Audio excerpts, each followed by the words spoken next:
Salve alunos do CPMG Nível das Neves, aqui é o professor Alisson Matutino de Souza, professor de Sociologia.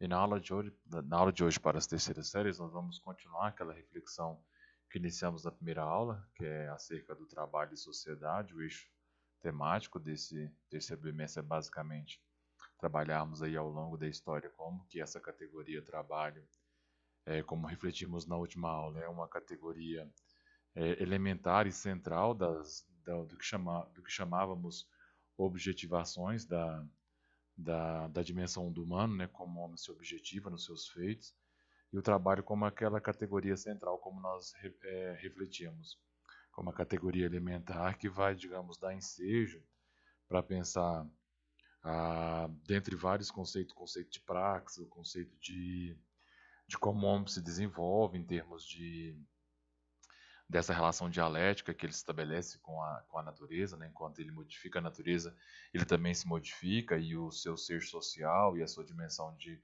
evolução enquanto humano, na sua condição, vai, ao longo dos anos, aí, assumindo as diferentes objetivações a partir dessa objetivação mais elementar, que no caso é o trabalho.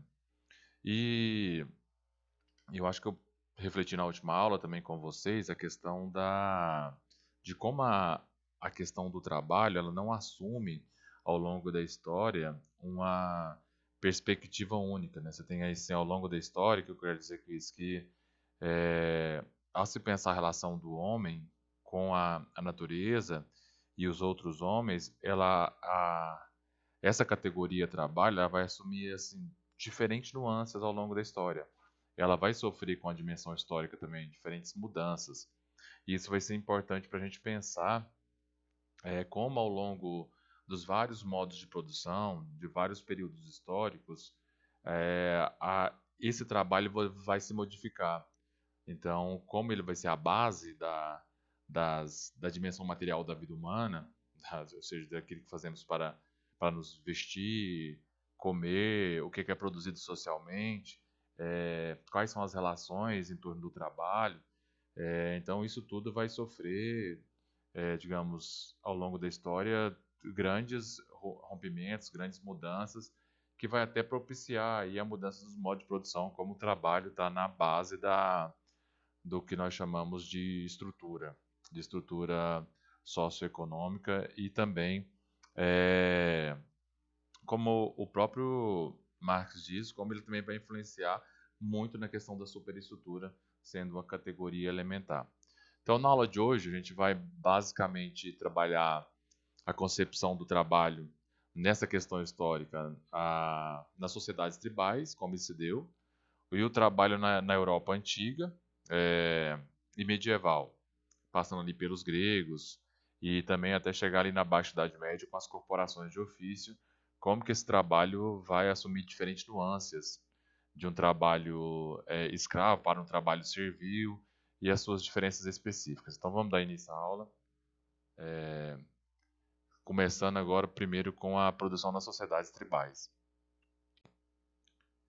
Então, pensando o trabalho aí, a produção nas sociedades tribais, como a categoria trabalho ela se situa, nós vamos perceber que ela não vai, digamos, ser um ponto central da vida cotidiana do homem simples, mesmo porque se a gente for pegar um dos pontos que a gente tem que começar a analisar a categoria trabalho, é pensarmos como os humanos, digamos, eles se organizam em torno dessa categoria, né?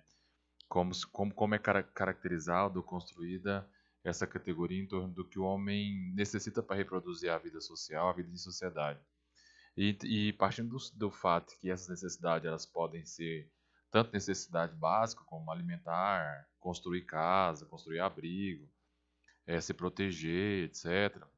E também as necessidades complexas como a arte, a ciência, ou seja, como pensar como o humano diversifica a conduta, as culturas.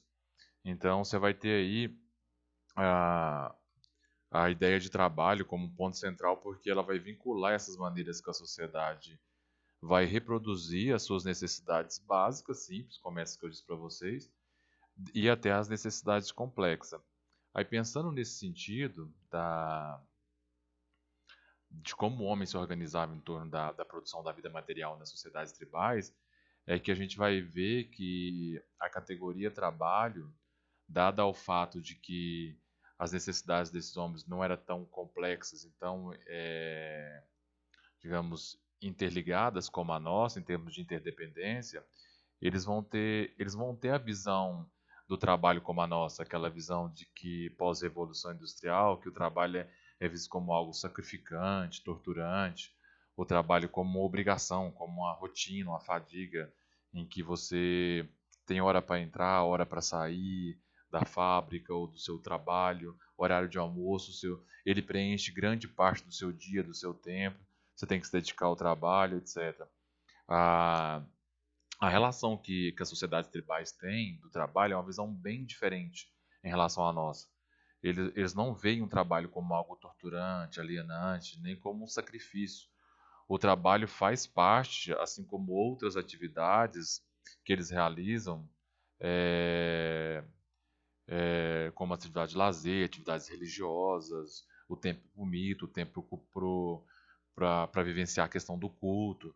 Então você tem assim, no dia a dia do homem simples, o trabalho é diluído junto das outras manifestações. Ou seja, o que eu quero dizer com isso? Que ele não ocupa um elemento central. Justamente porque a sociedade tribal não está estruturada é, pela atividade do trabalho como aquele elemento central, como aquela, digamos, aquele ponto-chave para se pensar as outras coisas, como se o trabalho fosse assim, digamos, a, a grande mola propulsora da vida do homem tribal. Não, ela é só mais uma das atividades que esse homem tribal realiza e que ela não ocupa essa posição tão marcante, tão preponderante como é na nossa sociedade moderna, capitalista, e que, digamos, dá toda essa. O trabalho ocupa grande parte do nosso dia. Então, e também até pela questão da complexidade, se a gente for pensar. A nossa sociedade é estruturada de modo complexo em que há digamos, os mecanismos sociais nossos e até mesmo a complexidade das nossas relações sociais em torno do que produzimos pelo trabalho, existe uma interdependência muito grande, sobretudo com a questão da DST, que é a divisão social do trabalho, em que por essa interdependência cada um faz uma parte do trabalho, então eu necessito de que a matéria-prima chegue até mim, eu preciso que alguém produza isso, eu preciso que alguém venda, então você tem toda uma interligação e uma interdependência que a sociedade tribal não tinha, então isso faz com que na própria estrutura, pela simplicidade da vivência do homem simples, todo mundo faz tudo. Você tem ali, digamos, não tem essa especialização tão grande. Então, nessas sociedades, todos quase fazem tudo. Você tem a atividade relacionada à obtenção do, do que é para comer, do que é para vestir, é, é tão simples assim a organização que se algum dia, por exemplo, é, um que fique responsável pela caça, pela coleta ou pela agricultura não poder ir, tem outra pessoa que pode ir no lugar dele. Então você tem assim digamos, uma uma relação com o trabalho de que quase todos sabem fazer a mesma coisa. Você vai ver que a divisão social do trabalho é muito simples. Então, essas atividades relacionadas aí à obtenção para os meios de sobrevivência, a caça, a coleta, a agricultura, a criação dos animais, como algo que todos podem fazer. Você vai ver que a especialização no que tange a divisão social do trabalho é muito simples, você vai ver que vai ser baseada muito mais pelo sexo e pela idade, pela questão de gênero e pela questão da idade, do que propriamente por uma especialidade naquela área. Ninguém é especialista em agricultura, ninguém é especialista em criação de animais. Você vai ver que tanto a mulher como o homem pode fazer isso. Se algum dia, por exemplo, a mãe morrer ou alguém estiver doente, você vai ver que tá ali a outra pessoa para fazer aquilo que ela não pode fazer naquele momento. E como eu disse para vocês, sobre essa não posição central do trabalho em relação às outras ações, Só para reforçar, como eu disse, as atividades relacionadas à obtenção do que eu preciso para sobreviver, como a caça, a coleta, a agricultura, a criação dos animais, estão sempre associadas aos ritos, aos mitos, digamos, ao sistema de parentesco, às festas, às artes, tudo integra, tudo se integra de forma que todas as festas aí da vida social, como a festa da colheita, a dança da chuva, o ritual de passagem, que era muito forte, tudo está associado. Não há uma dissociação entre cultura, a cultura no sentido de cultivar a planta, cultivar o animal, a coleta, a caça, com a cultura como a gente conhece, que é a questão no sentido nosso atual, cultura de fazer arte, tradições culturais, tudo está interligado, o homem e a natureza, de forma que a relação que ele tem com o trabalho e com essas outras manifestações sociais, tudo está tão interligado no seu dia que eu não preciso reservar grande parte do meu dia para trabalhar. Então, essa integração das facetas da vida social das tribos faz com que o mosaico da vida tribal ele é muito interligado, não tá dissociado assim tão premente igual na nossa sociedade. Então, essa é uma das características muito fortes da sociedade tribal, mesmo porque eles não têm as mesmas necessidades que nós, né? Em termos de complexificação do que o capitalismo se tornou em termos de modo de produção. O modo de produção dele é um modo de produção para sobrevivência, eles não têm necessidade de acúmulo, então a necessidade de eu gastar grande parte do meu dia para eu acumular riquezas, para eu comprar, porque não tem esse regime de trocas, eu tenho essa natureza, essa relação com a natureza bem mais íntima, bem mais próxima. E no que tange a divisão social do trabalho, a DST, a organização se caracteriza muito mais pela a separação entre o que as mulheres fazem e o que as crianças fazem e os homens fazem. Geralmente as mulheres vão cuidar dos filhos, então ali vai ficar para ela cuidar da agricultura, cuidar dos filhos, cuidar da casa. Então você vai ter essa separação. Agora, para o homem, ele vai cuidar da caça, da pesca, que como ele não precisa ficar geograficamente circunscrito ali em torno da tribo, da aldeia, ele pode sair para prover o alimento. Então, de responsabilidade dele essa parte. E as crianças fazem um tipo de trabalho, os idosos também outro tipo, mas de forma que está tudo interligado. Então, essa divisão social do trabalho é bem, sim, bem leve em relação à nossa. Então, por exemplo, a criança desde pequena ali teve uma certa idade, o pai já vai levar ela para caçar, para ela aprender ali todas as técnicas da caça, da pesca. Então, você tem ali uma sociedade, em termos de estrutura, muito mais simples em termos de organização, em torno do que a gente caracteriza pela divisão social do trabalho atual. Então, o sexo e a idade, digamos, seria a grande divisão, né, que se tem. Não tem essa especificidade igual nós temos, com que cada um tem que fazer uma parte do trabalho. Continuando, ainda na sociedade tribal, vários especialistas, etnocentristas, etnógrafos, vão classificar essas sociedades aí tribais como uma sociedade de economia de subsistência. Não sei se você lembra subsistência, a palavra subsistência, o que ela vem a significar. Ela está muito mais ligada à questão de que eu não preciso, eu só planto, colho, eu só caço aquilo que é para eu sobreviver. Eu não tenho necessidade de estocar, de fazer o excedente de produção, porque não tem troca, não tem comércio. Então, por isso que é economia de subsistência.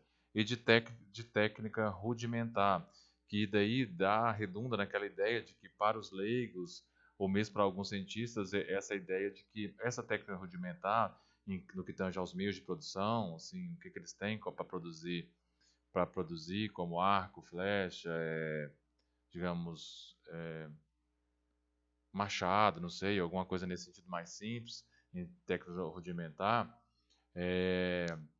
da ideia de que eles viviam num estado de pobreza, digamos assim, numa escassez, em que a vida era muito dura nesse sentido, sabe? Assim, de que não se tinha uma abundância, o que é digamos, um preconceito, uma pré-noção que não dá conta da realidade, porque muitos outros vão defender que essa visão de senso comum aí, e esse juízo de valor com referências à sociedade como precária e rudimentar, é, essa visão é um pouco preconceituosa, porque eu estou tomando a minha realidade, o meu ponto de vista, a minha vivência com o termo de sociedade moderna, como referência, né? É aquela ideia que a gente trabalhou em cultura com o etnocentrismo, quando eu parto da minha cultura e com os elementos do que eu tenho criados em torno da minha cultura, e eu vou analisar a, a cultura de outro povo, ou de outro povo situado em um tempo tão distante do meu, eu sempre incorro nessas questões etnocêntricas, de que o meu é o certo, o meu é a sociedade da abundância, não. Então isso é um preconceito que não dá conta da realidade. E eles não têm a mesma necessidade em termos de relações sociais, em todos os seus sentidos, seja trabalhistas ou até mesmo do que eles fazem em termos de ritos, mitos, costumes, do que não é a mesma necessidade que a minha. Então, é, então para alguns especialistas, todos essas sociedades indígenas vivem uma certa abundância, a chamada sociedade do lazer, da abundância. E para reforçar, eles eram assim antes da chegada do branco. Então, assim, depois do contato com o homem branco é que muita coisa modifica. Aí você vai ver índio na cidade vendendo colar, tentando sobreviver, porque aí já mudou toda a relação de produção, já mudou até mesmo as relações sociais em torno é, da própria necessidade que o índio tinha, ou também da sociedade simples que ele tinha, com o contato com o homem branco vai modificar, é claro, tudo isso. Então, antes da chegada do homem branco, é, você tinha assim um índio com enormes terras, que ele podia plantar, colher, cultivar. Aí ele vivia digamos, pelo ritmo do próprio tempo da natureza. Ele tinha um tempo de colher, o tempo de plantar, ele obedecia essa dimensão natural, ele não tinha que correr para a fábrica, escutar a sirene da fábrica, acabar o turno dele. Então você tinha uma civilização da abundância, do lazer, ele tinha, aquilo tudo era para ele vivia de forma, digamos, muito em paz com a natureza, porque ele tinha uma dimensão, ele via a natureza como totalmente diferente da nossa. Então, as necessidades materiais eram muito satisfeitas a partir da própria necessidade que ele tinha. Então, isso explica porque ele se dedicava tão pouco à questão do trabalho. E por que a sociedade do lazer? Porque ele tinha um mínimo de hora para se dedicar a isso. Ele não se dedicava como nós, que nós temos 7 horas, entrada na fábrica, pegar na fábrica como exemplo, ou o comércio, meio-dia, horário do almoço, 1 hora, volta, vai até às 6. Então você não tem digamos, esse dia dele todo voltado para o trabalho, como nós temos em torno da fábrica. A vida não era dedicada ao trabalho, o trabalho era só mais uma, só mais uma fonte de sobrevivência. Então, não precisava, digamos, dedicar o meu tempo, é, dedicar tanto tempo do meu dia ao trabalho. Então, eu tinha aí uma vida, não era uma vida de privações, uma vida como é, é, foi, foi se pensado no tempo um estado de pobreza. Era uma vida abundante, em que eu tinha tempo para caçar, eu tinha tempo para pescar, eu tinha tempo para as ritualidades, como dançar, comer, fazer os rituais de passagem. Tudo isso explica porque ele não se dedicava tanto tempo a essa questão. E os relatos dos antropólogos, sobretudo do estadunidense lá, o Marshall Salins, ele vai mostrar que nessas sociedades da abundância e do lazer, com tempo escasso dedicado ao trabalho, segundo ele, os Yanomamis da Amazônia, no Brasil, dedicavam mais de 3 horas diárias, pouco mais de 3 horas por dia no trabalho, relacionado à produção. Os Ati do Paraguai, cerca de 5 horas. E os Kung do deserto do Kalahari também, no sul da África, a média era de 4 horas por dia. Então você percebe aí, até pela questão do estudo desses etnógrafos, tanto que o trabalho é só mais uma atividade. E tem tribo que nem trabalhava todo dia. Eu ia lá, caçava, pescava, tinha um volume de carne, um volume de produção. Eu ficava o resto da semana, o resto do dia sem fazer nada. Então, eu tinha esse lazer, eu tinha tempo para as outras coisas, coisa que dificilmente a gente tem, né? A gente tem que ficar aí, nós, na atualidade, você tem que ficar escolhendo o que você pode fazer. Você não pode fazer tudo, não pode visitar todos os rituais, não pode ter tempo para tudo. Então, o nosso lazer é bem menos do que o deles, nesse sentido. Então, para fecharmos essa primeira parte, pensarmos esse argumento de como o índio vivendo, o homem simples vivendo nessa dimensão não linear como a nossa, que tem início, tem hora para começar e hora para terminar do trabalho, e a nossa linear deles é circular, porque eles não têm tempo de começar, nem tempo de acabar, é diferente da nossa, né? O que demonstra também essa não vida de privações, essa vida de abundância, essa sociedade de dizer, a própria vitalidade, né, que eles tinham antes do contato com o homem branco, como eles viviam bem alimentados, por ter, digamos, toda uma floresta por conta deles, ter toda uma terra espaçosa para eles produzirem e tirarem o seu alimento. Então, isso explica também por que a gente podia perguntar sobre essa ótica, pô, como que eles dão conta de se dedicar tão pouco tempo ao trabalho, como eles conseguem obter esse alimento? A resposta é bem simples, é justamente isso. Eles têm uma relação com a natureza e um conhecimento com a natureza que nós não temos. Eles sabem o que pode, onde está a comida, a caça.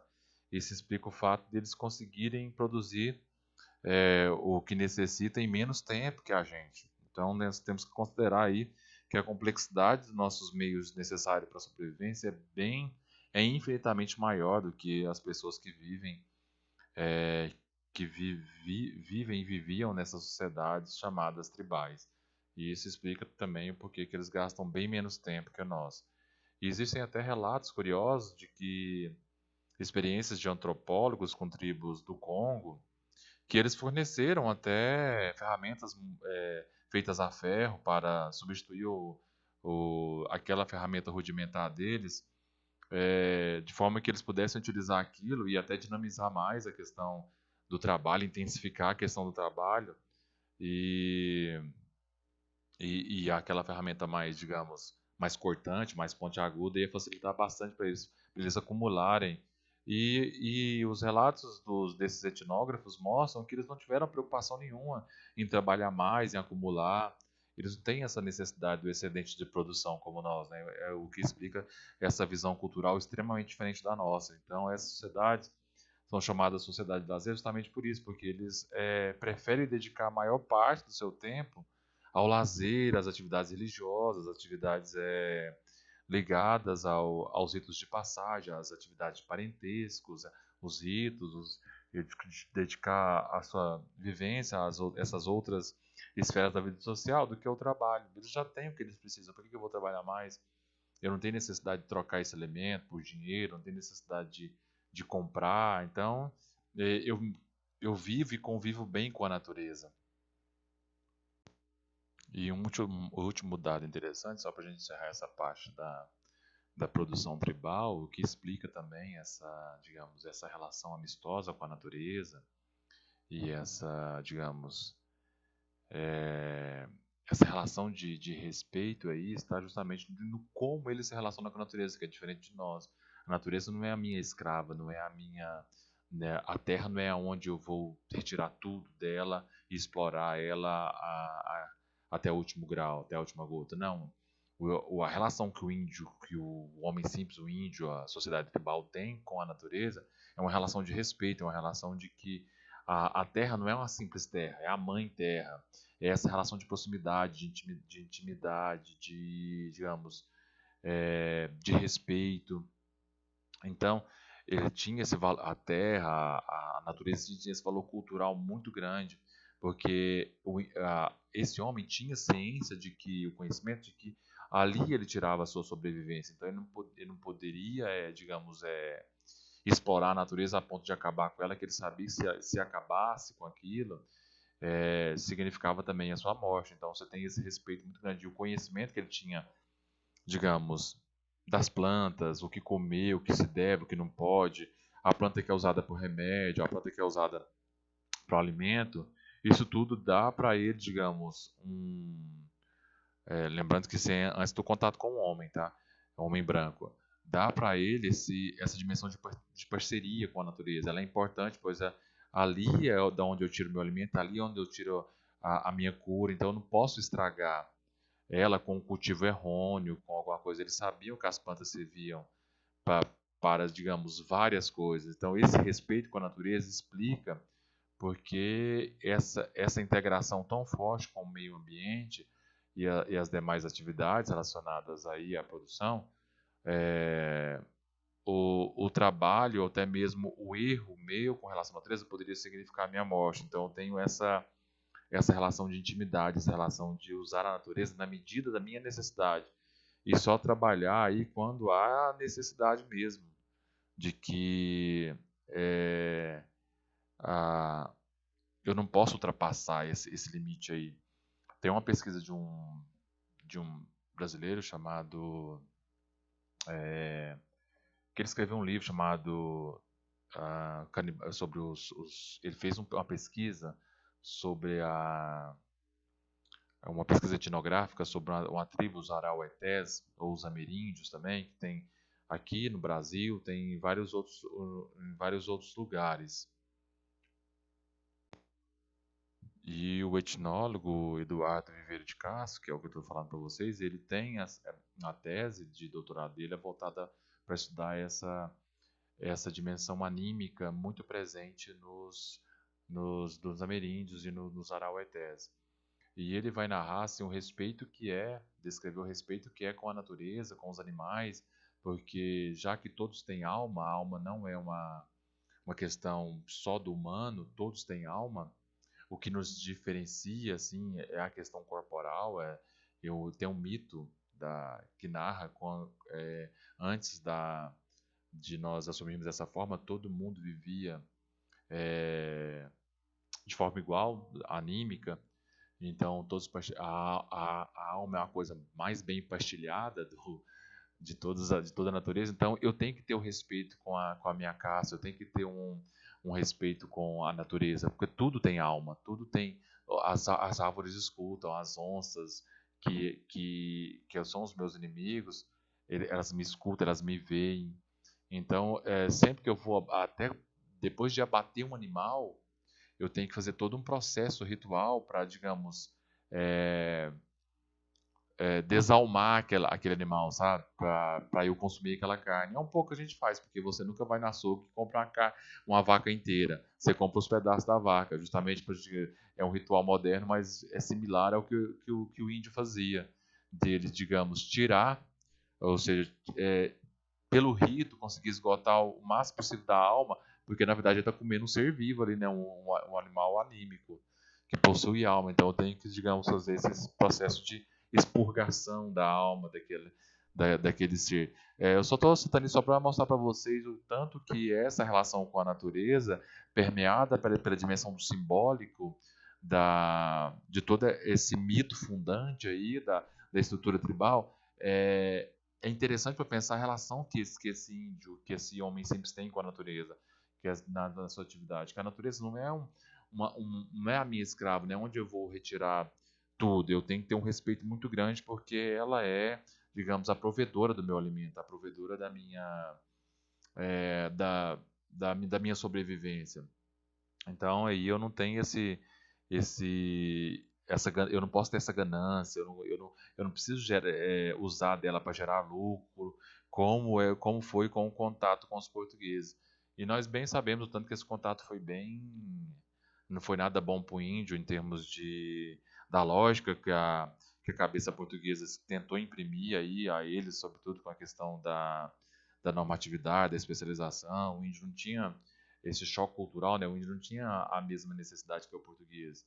Então, o fato deles quererem escravizar os índios e o índio fugindo, e aquela ideia de que o índio é preguiçoso, é muito da visão etnocêntrica do português europeu, né, com a sua cultura europeia, cristã e branca, né, que, que vai tentar que vai tentar impor ao índio essa normatividade e essa lógica capitalista, né. Então você percebe o choque cultural que foi no Brasil e a necessidade de trazer os negros africanos para trabalhar no lugar do índio, uma vez que se criou toda essa esse juízo de valor em torno do que o índio não queria trabalhar, fugia.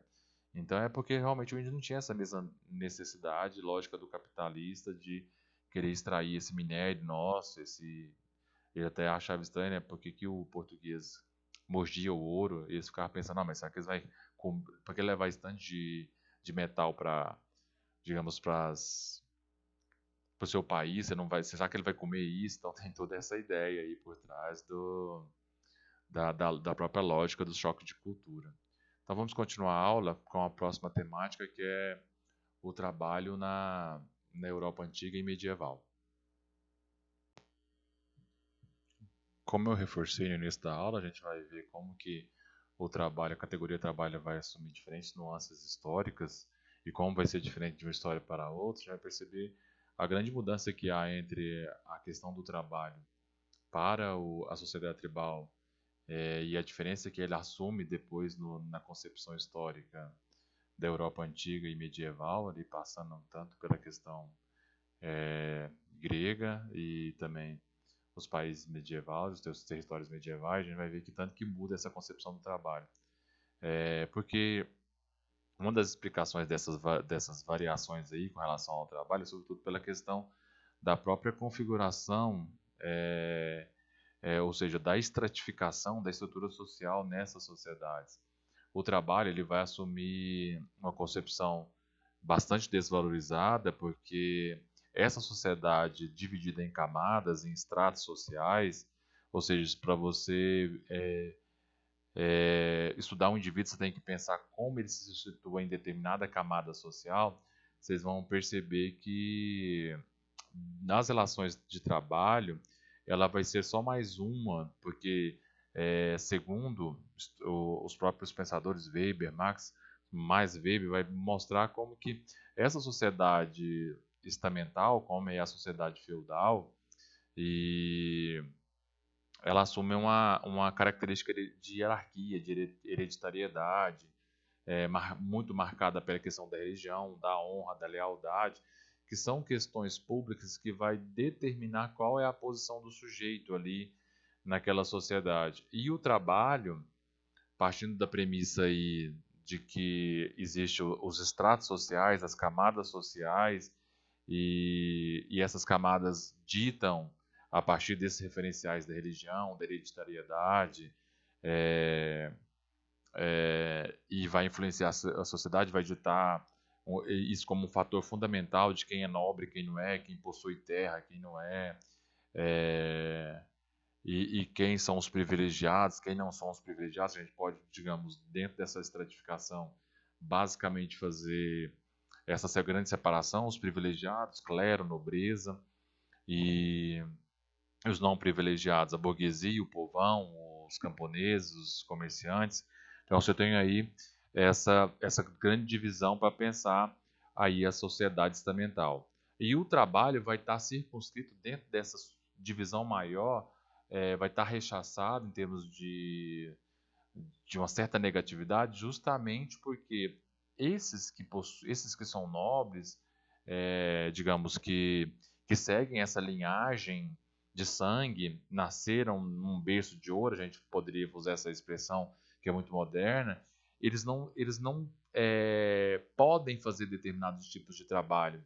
Até mesmo, como eu refleti na última aula com vocês, sobre a própria etimologia da palavra trabalho, o vocábulo latino, a gente for pensar no modo de produção escravista grego, pegando aí já um referencial histórico, voltando um pouco antes da sociedade medieval, para a gente pensar aí a questão de como o trabalho era visto, já que nós estamos falando de um modo de produção escravista, é, a gente vai perceber aí uma grande diferença na concepção do trabalho, porque o trabalho aqui ele assume essa dimensão de tortura, de uma visão bem negativa, totalmente diferente do trabalho visto na sociedade tribal, em que o trabalho era só mais uma coisa a se fazer durante o dia e ele não estava separado das outras atividades. Aqui o trabalho tem essa dimensão de tortura, que vai forjar até o próprio vocábulo. O trabalho vem dessa ideia de instrumento de tortura, que na Grécia ele era digamos, um instrumento de trabalho, que era eu acho que eu mostrei para vocês a imagem, era 3 paus, um no meio e 2 entrelaçados, assim, em formato de X, que eles eram usados no mundo grego justamente para, para ajudar na colheita do que era plantado no campo. E você tinha essa primeira ideia do trabalho na Grécia como oriundo dessa ideia de pônus, né, de tortura.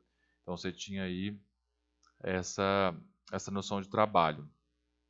Já depois, na Idade Média, vocês vão ver que esse objeto vai ser usado muito em Roma também, muito usado mais para tortura mesmo, para, digamos, castigar o herege, castigar aquele que vai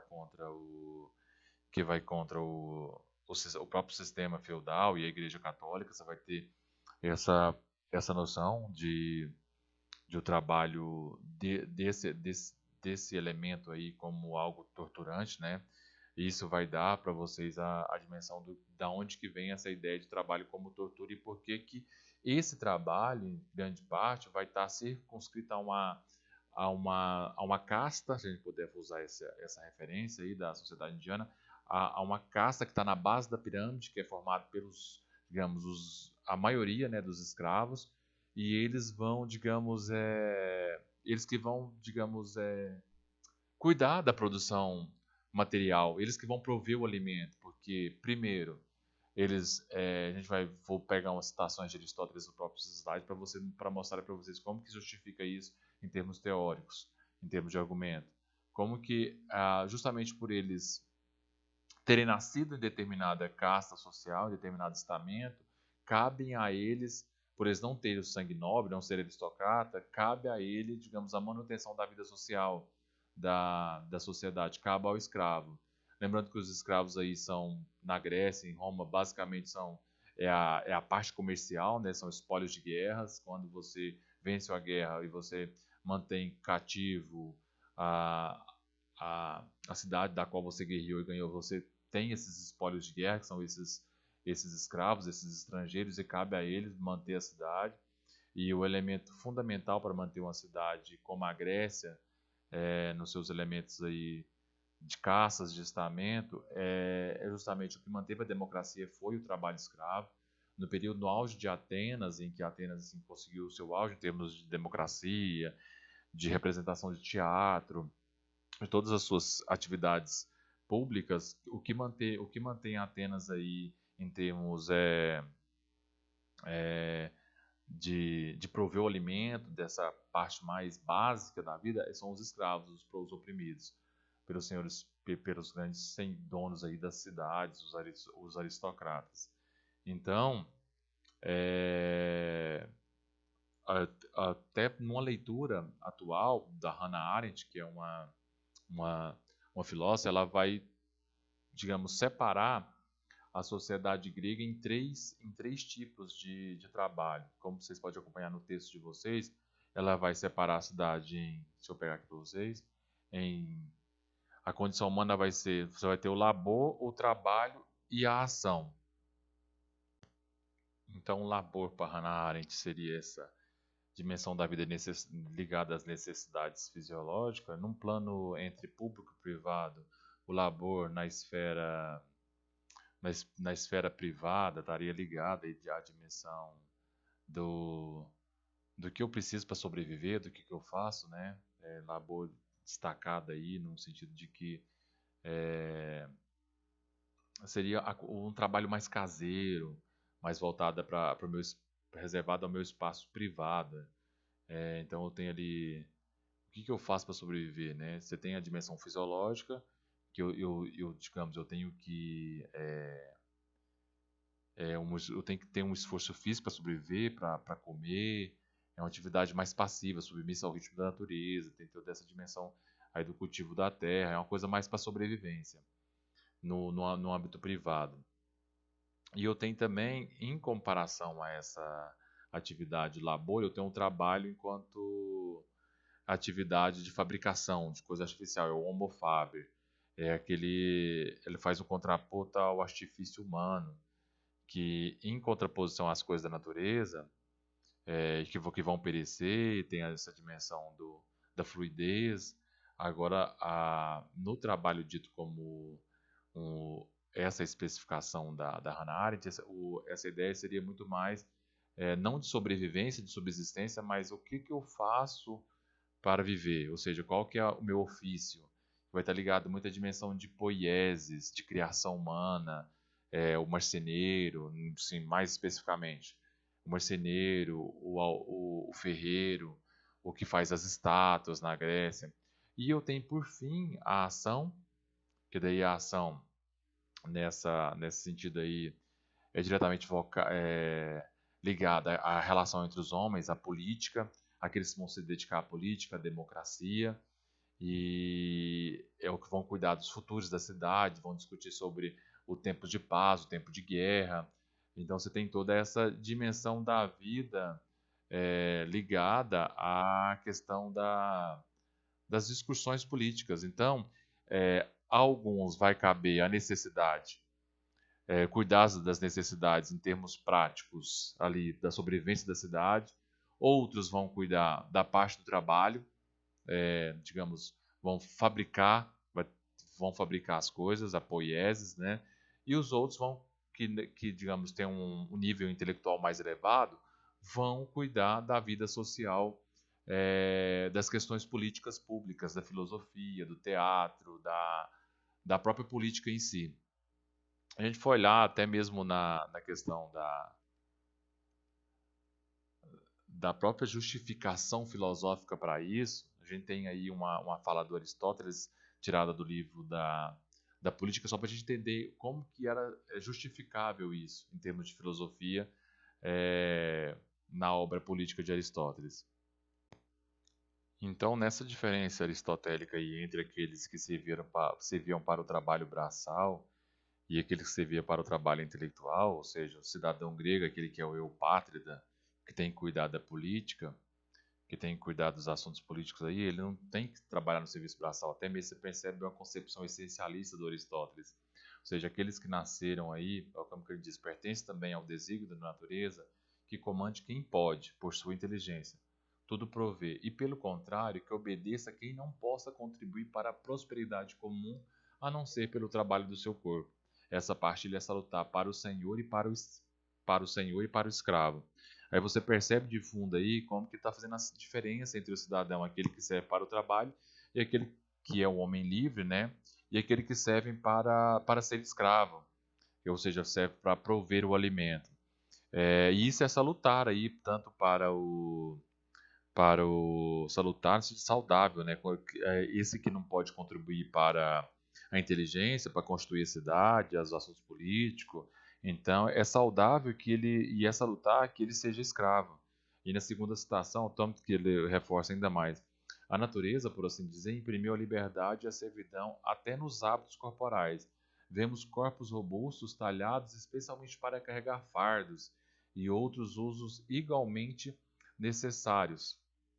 Outros, pelo contrário, são mais disciplinados, mas também mais esguios e incapazes de tais trabalhos. São bons apenas para a vida política, isto é, para o exercício da paz e da guerra.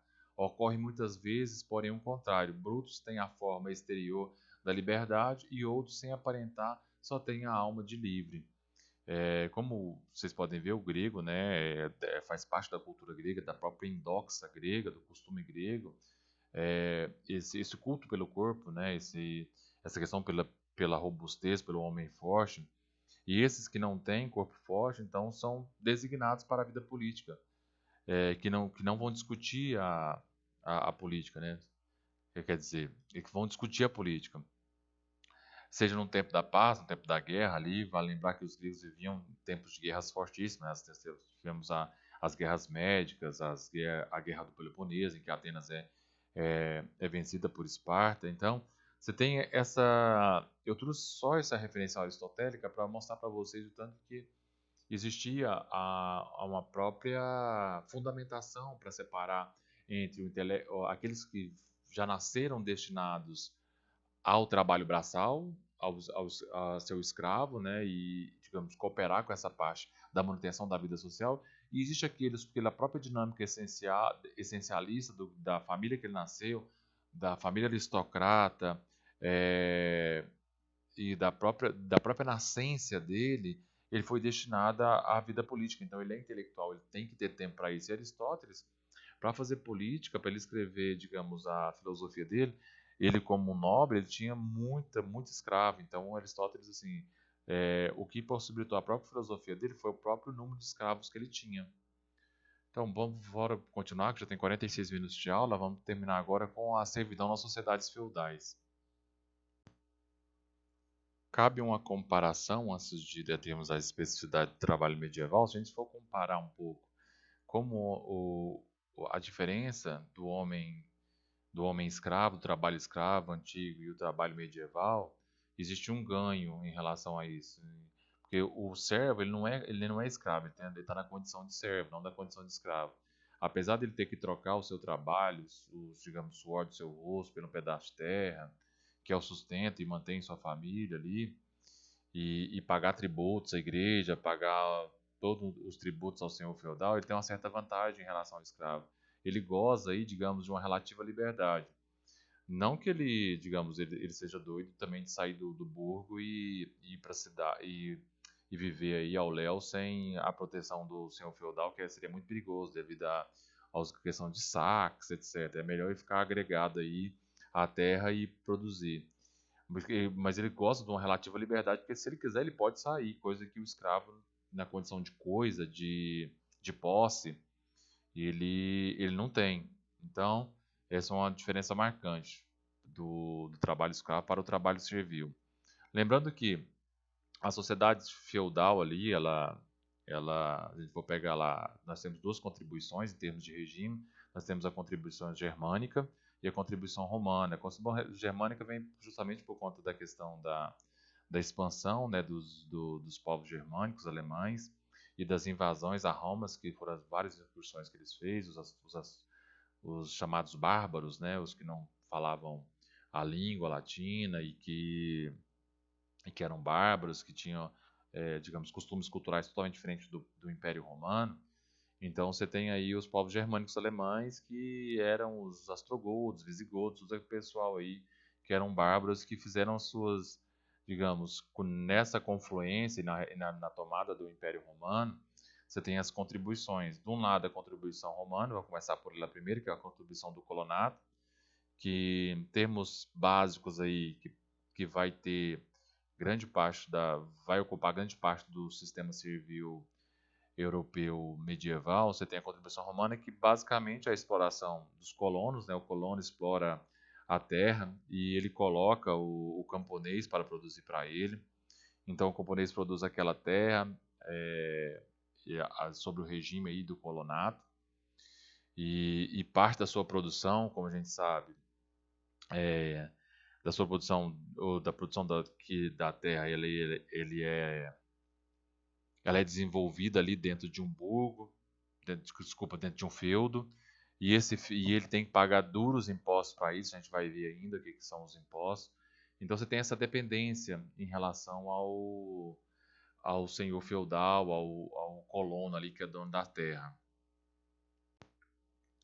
Já a contribuição germânica, que traz como modo de relação de trabalho e de própria relação entre vassalos e suzeranos, você tem uma dimensão da honra e de fidelidade.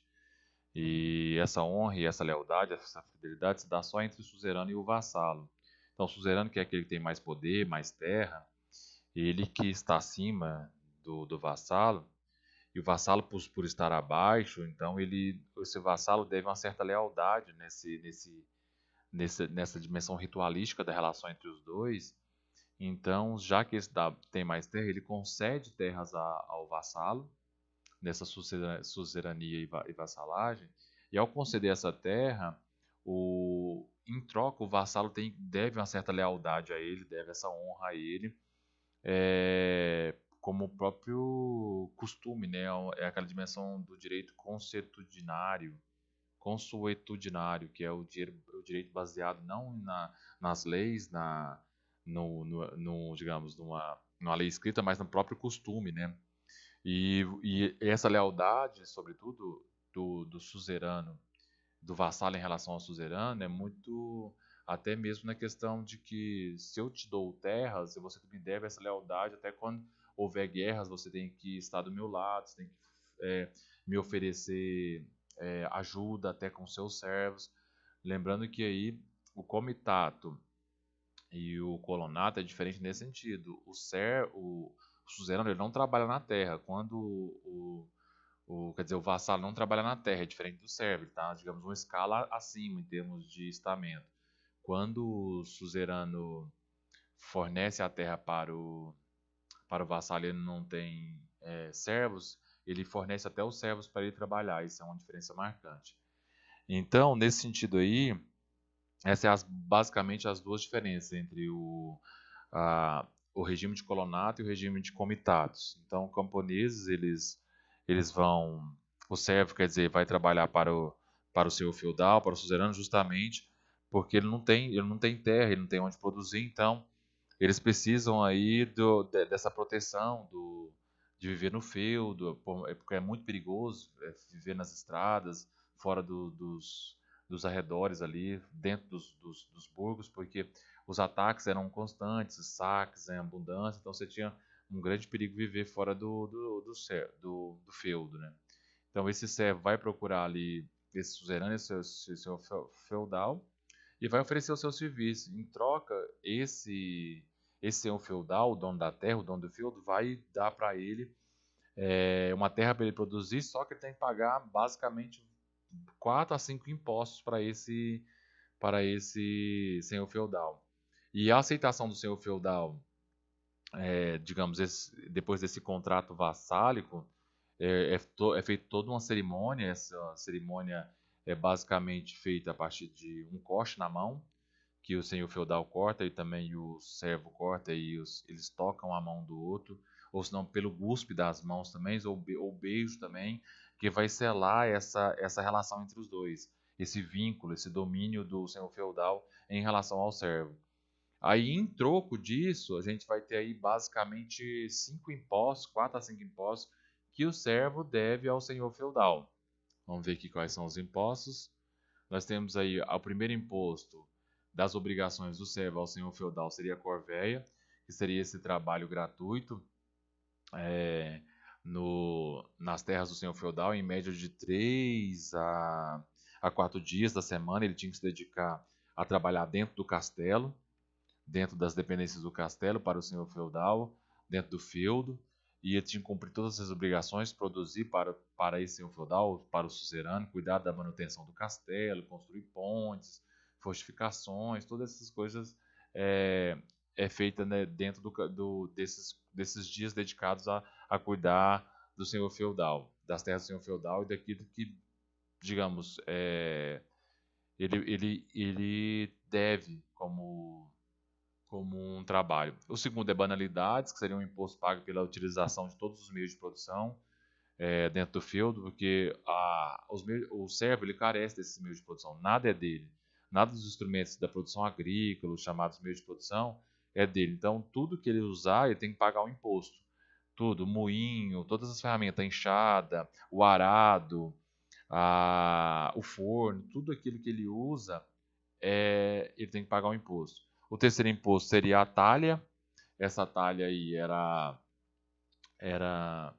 a terra que é destinada para o senhor feudal, para ele ali, ele tinha que, tudo aquilo que ele produz, ele tem metade da produção tem que ser revestida para o senhor feudal, ele tem que pagar metade de tudo. Se ele produz, por exemplo, X batatas, que as produções são sempre produções bem agrícolas mesmo, de benesses mesmo para alimentação.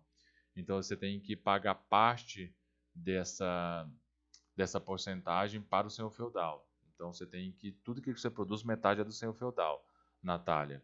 Então, porque a terra não é sua, né? A terra é dele, só está te arrendando praticamente para você produzir, e metade é dele, e metade é sua. E você tem também a mão morta, que é um do imposto também, porque quando o patriarca ali morre, quando, digamos, voltando um pouco, quando o servo faz aquele contrato, com o contrato vassálico com o patriarca, ele faz com o patriarca. Aí, se esse morrer, o contrato vassálico ali, que foi feito com ele, não é feito com a família, ele tem que fazer um recontrato, a família vai ter que fazer um novo contrato vassálico, e esse senhor aí, que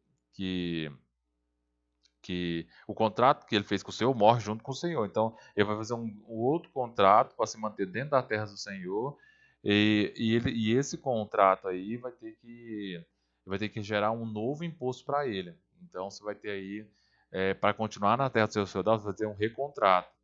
Então, basicamente, você percebe aí em termos de pagamentos, o tanto de pagamento que ele tem que fazer, basicamente a vida, toda a produção dele vai quase toda para a família do senhor feudal, tudo para o senhor feudal. E por isso você tem a captação, que é o imposto anual pago individualmente ao senhor feudal, que é o dos impostos. Então você tem que prestar aí também, que não é um imposto, mas você tem que prestar a obrigação de serviço militar em caso de guerras e do senhor feudal. Sobretudo, até a gente for pegar aí na relação suzerania e vassalagem, o vassalo também tem que prestar digamos, essa obrigação militar em relação ao suzerano. E para a gente pudesse fazer uma comparação também entre o regime de castas e estamentos da sociedade feudal, a gente tem aqui uma certa mobilidade social em relação à suzerania e à vassalagem, porque uma vez que você é vassalo e o suzerano te concede terras e você pode acumular, você pode chegar em termos de título a ser um suzerano e constituir um relacionamento de vassalagem com relação a outros. Então você tem uma relativa mobilidade social que é diferente do sistema de caça, que é impossível você ter mobilidade social.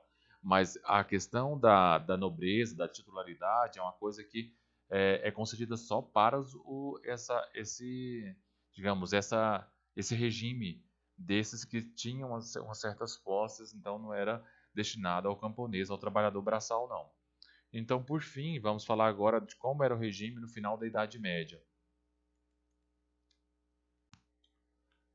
No final da Idade Média, a chamada Baixa Idade Média, ali começa nos séculos XII, XIII, XIV, etc., vocês vão ter aí o renascimento, o reflorescimento das cidades urbanas, né? Você vai ter aí, e dentro dessas cidades ali, você vai ter o renascimento do comércio, pouco a pouco, os chamados burgos, né? Cidades chamadas burgos, que são aquelas cidades que foram criadas em torno de um castelo, do senhor feudal, e esse burgo, ele tinha dentro desse burgo, como era uma cidade, não era a produção agrícola, não tinha a dimensão do campo, né, mas muito mais as relações próprias da cidade, dos burgos. Você tem ali a questão da, das corporações de ofício, porque as próprias atividades ali eram basicamente atividades comerciais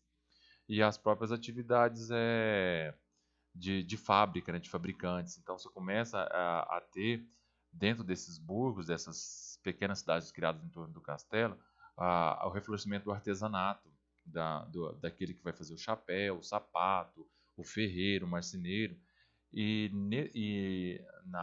Nessa relação de constituição da cidade, no que tange ao trabalho, as cidades vão ter esse movimento comunal. O que é esse movimento comunal? Seria, digamos, a a busca para, dentro da própria dimensão das associações, a busca por uma certa independência em relação ao senhor feudal. E uma dessas, digamos, de travar essas lutas, muitas cidades se tornaram independentes em relação ao castelo para não pagar tanto imposto ao senhor feudal e outras não. E essas associações, essas corporações de anfícios, essas associações de mercadores, as guildas, elas combinavam o preço do produto, combinavam a questão da comercialização, taxavam uma tabela única, até mesmo a questão da matéria-prima. Tudo isso era, digamos, eram dentro dessas associações eram, digamos, os regimes formados pela própria técnica eram tudo estipulados. Então você tinha um certo truste aí entre eles, digamos, se a gente pudesse fazer essa comparação com o que nós conhecemos hoje entre as empresas. Então você tinha uma relação entre os mestres de ofício e os aprendizes, e esses mestres eles ensinavam tudo para um jovenzinho que começava com idade de 11, 12, 13 anos.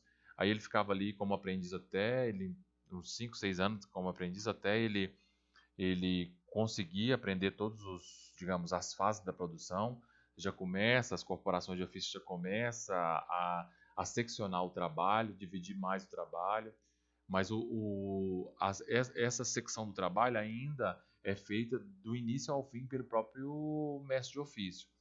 Ou seja, ele tem o aprendiz e o oficial ali, aquele que entende, por exemplo, de fazer sapato, o mestre, ele conhece todas as fases da produção. Você não tem aquela intensa divisão social do trabalho que é própria da modernidade quando for criar as manufaturas, digamos, uma especificidade maior do trabalho.